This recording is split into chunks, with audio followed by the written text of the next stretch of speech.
बच्चों, आज हम अध्याय 3 सरल रेखा में गति के बारे में पढ़ेंगे। सरल रेखा में गति। सरल रेखा में गति का क्या मतलब है कि जब कोई वस्तु एक सीधी रेखा में चल रही हो तो हम कहते हैं वो कैसी गति होगी, सरल रेखा में गति होगी। अब गति, सबसे पहले गति क्या है वो हम जान लेते हैं, ठीक है। तो गति किसे कहते हैं? यदि किसी वस्तु की स्थिति किसी संदर्भ बिंदु के सापेक्ष समय के साथ परिवर्तित हो रही हो तो वह गति की अवस्था में होगी, है ना। अभी संदर्भ बिंदु क्या है? वैसे तो आप जानते हैं कि जैसे मान लीजिए अगर हम यहाँ पे खड़े हुए हैं, हमारे सामने कोई साइकिल है वो चल रही है तो हम कहते हैं ये गतिमान है, और साइकिल खड़ी हुई है तो हम कहते हैं ये गतिमान नहीं है ना। या कोई कार है वो चल रही है तो हम कहते हैं ये गतिमान है, और वो खड़ी हुई है तो हम कहते हैं कि ये क्या है, खड़ी हुई है यानी विरामावस्था में है। तो खड़ी हुई है इसका क्या मतलब है कि क्या वो वास्तव में विरामावस्था में है? नहीं, हमारे सामने वो ज़रूर विरामावस्था में लग रही है, वो खड़ी हुई लग रही है, उसकी स्थिति में कोई परिवर्तन नहीं हो रहा है। लेकिन अगर हम पृथ्वी के संदर्भ में देखें, पृथ्वी से दूर बैठा कोई व्यक्ति उसे देख रहा होगा तो वो क्या होगा, वो साइकिल, हम या पृथ्वी पर उपस्थित कोई भी चीज़ क्या होगी, उसे गतिमान दिखेगी। क्यों? क्योंकि आप जानते हैं कि पृथ्वी क्या हो रही है, गति कर रही है, और पृथ्वी गति कर रही है तो पृथ्वी पर सारी वस्तुएं भी क्या होंगी, उसके साथ साथ गति करेंगी। तो यदि कोई चंद्रमा पर बैठा व्यक्ति क्या करेगा, यहाँ पर देखेगा तो उसे कोई भी वस्तु क्या होगी, स्थिर नहीं दिखाई देगी। यानी समय के मतलब समय परिवर्तित होगा और उसकी स्थिति क्या होती जाएगी, परिवर्तित होती जाएगी। तो इसीलिए हमने एक पॉइंट लिया है कि यदि किसी वस्तु की स्थिति किसी संदर्भ बिंदु मतलब जो देख रहा है, जहाँ से हम जिस बिंदु से बैठकर देख रहे हैं उसके सापेक्ष, ठीक है, संदर्भ बिंदु के सापेक्ष समय के साथ परिवर्तित हो रही हो तो वह गति की अवस्था में होगी।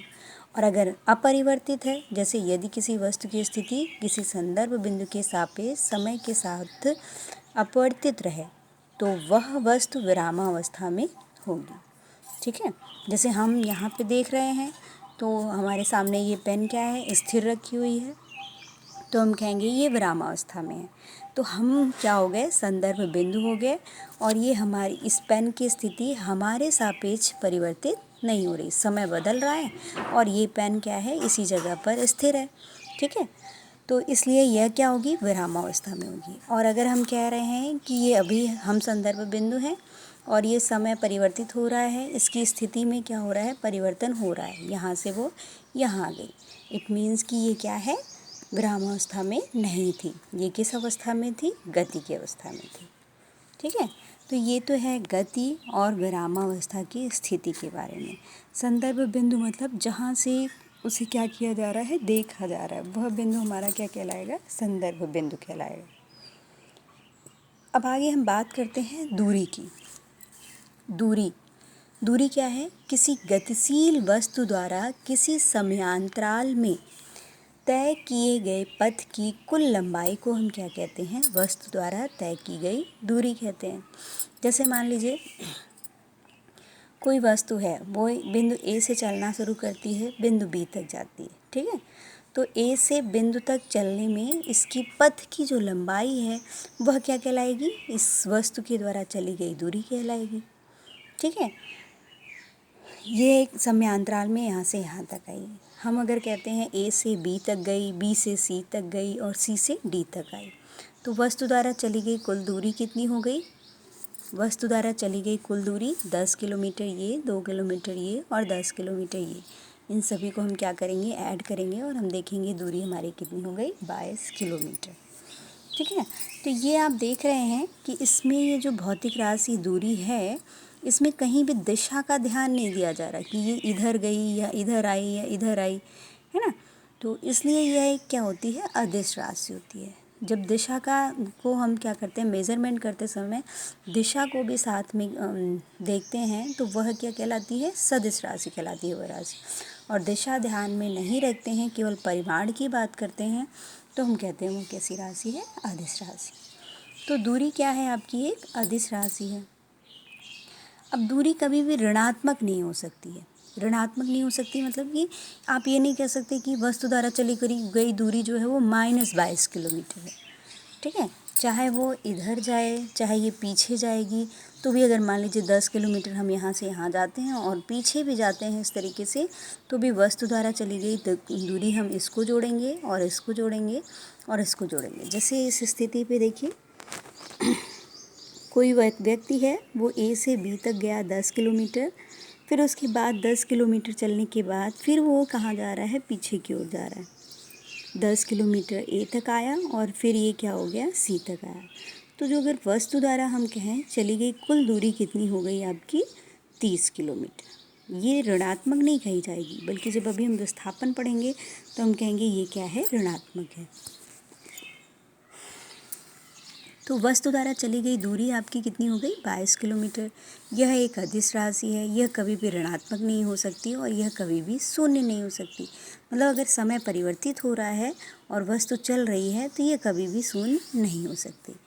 इसका मात्रक क्या होता है, मीटर होता है एमकेएस पद्धति में। अब हम विस्थापन की बात करते हैं। विस्थापन किसी वस्तु की प्रारंभिक स्थिति तथा अंतिम स्थिति के बीच की न्यूनतम दूरी को विस्थापन कहते हैं।